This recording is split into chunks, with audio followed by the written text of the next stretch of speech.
Welcome to Oak Hill Country Club in the 95th PGA Championship. More than 1,000 marshals will line every hole at Oak Hill, and there's a lot to learn. You don't want to be marshalling inside the 8th hole here and your phone ringing. For example, different armbands determine who can step inside the ropes. But if he gets over here and he's trying to take photos, just a friendly reminder, please get back 1 arm's length away from the ropes right now.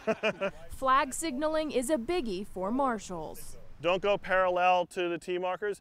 Come back, never stand on the actual tee, stand back off here, and then once they've hit, you can be signaling which way that they're going. So another important rule of marshalling is making sure they keep their eye on the ball. So if the ball does happen to go out of bounds, the marshals have to follow the ball and make sure they know exactly where it is. First-time volunteers are excited. This is where Tiger Woods is going to be walking, in a couple of short days. And to have this so close to home, it's all everybody's talking about at work.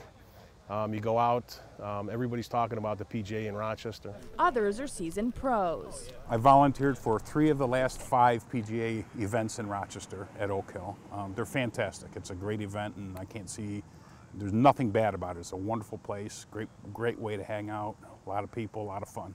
All the marshals are appreciated. If it wasn't for our volunteers, this event, and really any sporting event, would not be possible. It takes an army of people to be able to put this event on. So when you see them raise their hands, please pay attention and realize the PGA Championship wouldn't be possible without these volunteers. Rochester police dressed in riot gear and a New York State Police helicopter were ready to disperse big crowds on Rochester's northeast side. Once again, problems started after the annual Puerto Rican festival. I can't say that it was more violent last year. I think from talking to our people, every year we deal with the same issues. Those issues include rocks and bottles being thrown at officers. What we find is that what occurs in the Northeast is not so much related to the festival as much as it is people who are waiting for the festival to end, and they're waiting for the people to come by and do the parade piece. The parade is not part of the festival. Upon exiting, people are leaving in orderly fashion. It's not like a stampede running out to go to Clinton Avenue. Go on the other side, you're good. About $35,000 to $40,000 of taxpayer money is spent to control crowds. Other festivals have the same amount of resources allowed. So it's not something that is specific to the Puerto Rican festival. It could be the East End Fest, it could be the Park Avenue Fest, it could be the Cornhill Fest. There's any number of resources that we put to play for each one of these events. Obviously, what we have to deal with at each one is a little bit different. There are no plans to cancel the festival. The festival has been 44 years here, and that is something that we're the longest ethnic festival in Monroe County, and I don't foresee that being canceled, changed in any way possible in the upcoming years. Without a Puerto Rican festival, I'm sure that if people chose to pick a day that they were going to be disruptive, we'd have the same issues. So I personally am not making a correlation, and I refuse to be put in a position where that's the way we feel we have to address this issue. Shepherd hopes next year will be different from what happened last night. If not, RPD will be ready again.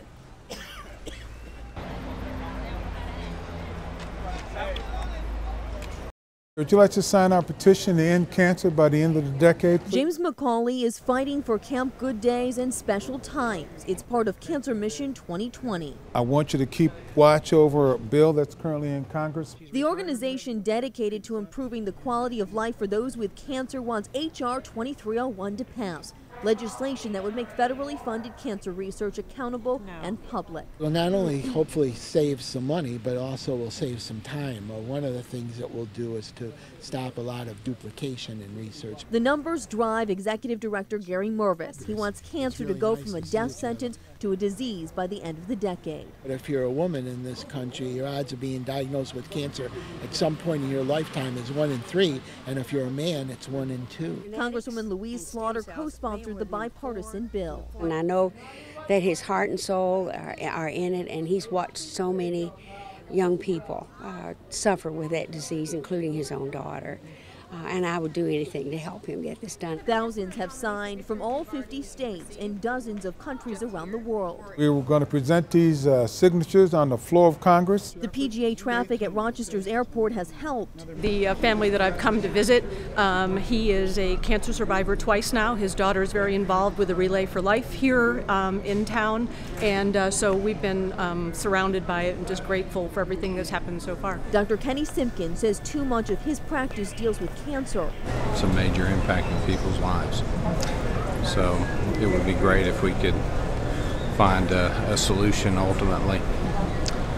But it's going to take a lot of work. Work the Camp Good Days team is prepared for. Sir, thank you so much. God bless you. At Rochester's airport, Caroline Tucker, News 8. With Rochester's sunrise, eager runners took to the Flower City Challenge start line. It began with a moment for Boston. It's a moment that has shaken Mark Clementi.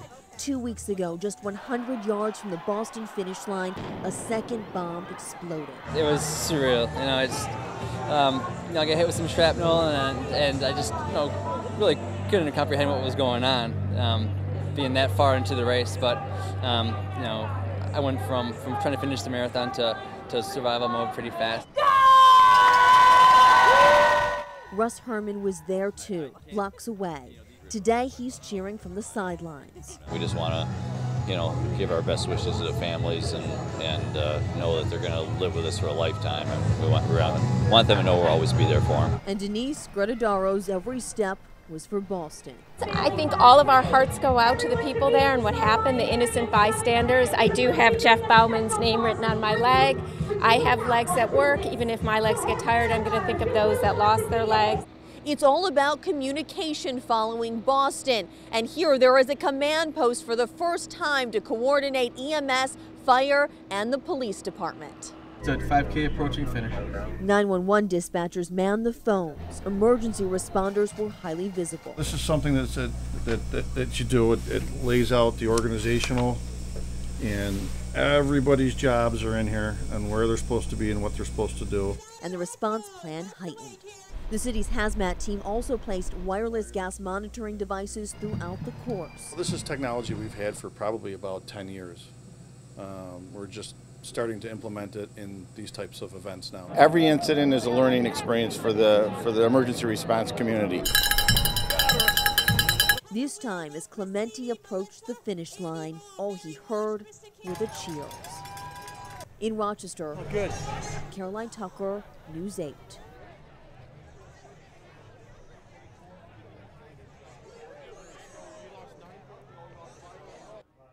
We want to make sure that they get everything that they need as quickly as possible. Practice makes perfect, and the Red Cross agrees. That's what we always train for, is what could happen, with the thought in mind we never want it to happen. But if it should, we're good to go. Today, the local Red Cross chapter held a hurricane scenario disaster drill. Checking out the map where we're going and what streets are closed. Nearly 100 volunteers ready and willing to respond. Hurricane Rock has hit the area and caused some flooding and some damage across the area. While the Red Cross doesn't expect hurricanes to impact Rochester, there is always the possibility. It's been almost 8 months since Superstorm Sandy hit the New York region. The perfect example that the unexpected can happen. We're learning here because it could happen here. Remember, the original storm track for Sandy brought it right up 390 right into Rochester. It was only by a weather change that it didn't happen here. So how does the Red Cross prepare? Today's drill showed it takes an army to respond to any disaster. You see all the disciplines in the background, and you see feeding, sheltering, government operations, disaster assessment, logistics, transportation. They're all represented here as part of the response the Red Cross would normally send to a disaster area. So we can go straight down east. Outside the headquarters, several teams dispatched to different parts of Rochester, assessing the damage that Hurricane Rock caused. We are simulating that there's a hurricane in this area, and we're just going door to door and simulating, assessing each building for damage. Help us get our supplies such as food, water, other relief supplies into the areas that are hardest hit, to know where those are, and then to start to kind of coordinate the response afterwards. A response that may have been practiced today, but could be the real deal tomorrow. These volunteers are now prepared to go anywhere in the state or anywhere in the country and do the exact same thing with more training, more preparedness, and more confidence. In Rochester, Ashley Zilka, News 8.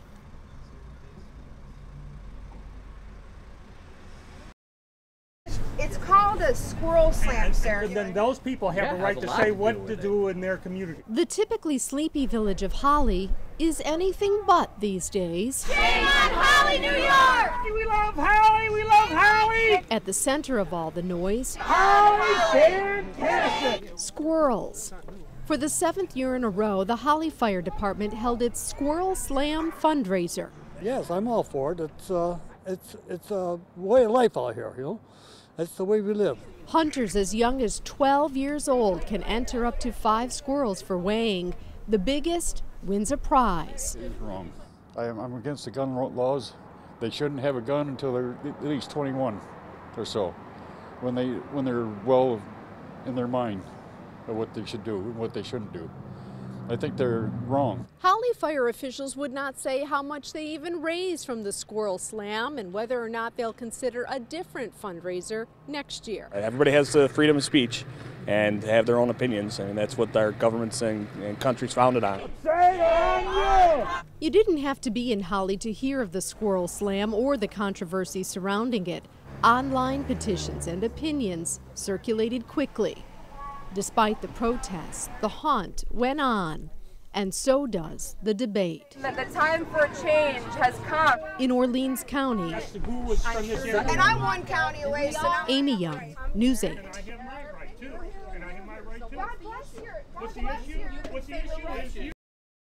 A day after fire tore through a village block here in downtown Palmyra, tenants and building owners still cannot get inside because it is still sectioned off as part of an investigation. Once it came up and over, then it hit the roofs and went all across.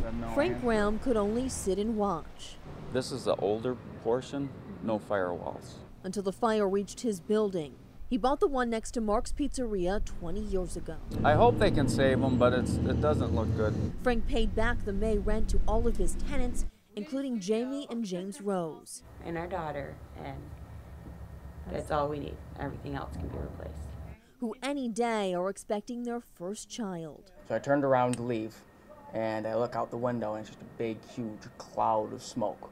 So I quick run downstairs to see what's going on, and there's flames shooting out the window right next to where I was standing. This was the newlyweds' first apartment. Missing in the charred remains, a piece of jewelry. My wedding ring. My fingers are too swollen to wear it, and it's gone. And so is everything else gone, except what they packed in the car. Thank you. An extra change of clothes, the diaper bag with a couple pairs of clothes for the baby, the car seat, and the stroller. All Cheryl Payne O'Connor can do is pray. We don't have insurance because we can't afford it, so anything that's lost in there is gone, and we'll have to replace it somehow. Cheryl's one of the founding members of the Spark of Divinity congregation, which has grown from 5 to 30. They will look for a new home and hopes others will find one too. Well, we're strong, we're growing, we'll be fine, and I just pray for the other people that lived in the apartments above and the other businesses. I hope that they're all right as well. Tenants and building owners hope that they can get a closer look of exactly what was damaged by at least Monday. In Palmyra, Caroline Tucker, News 8.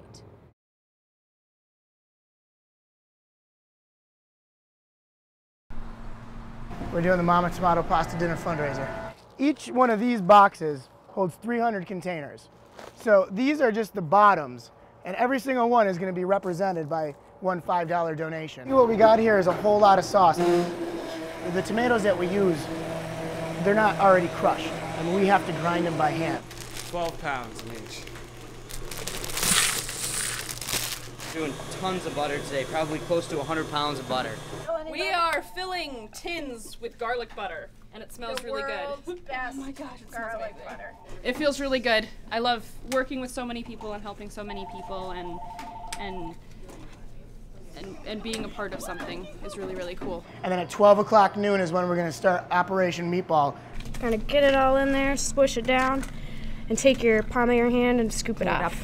I can't describe to you the feeling that you get once you see like this whole line of people and knowing that every single penny is going to the Victor Farmington food cupboard to help our own community. It's horribly disheartening when our shelves don't have items on it. What he's doing is going to allow us to feed 500 plus families out of this food cupboard. It means a lot. It touches them, it touches their hearts. It means so much to them that people are willing to help them put food on their tables for their families.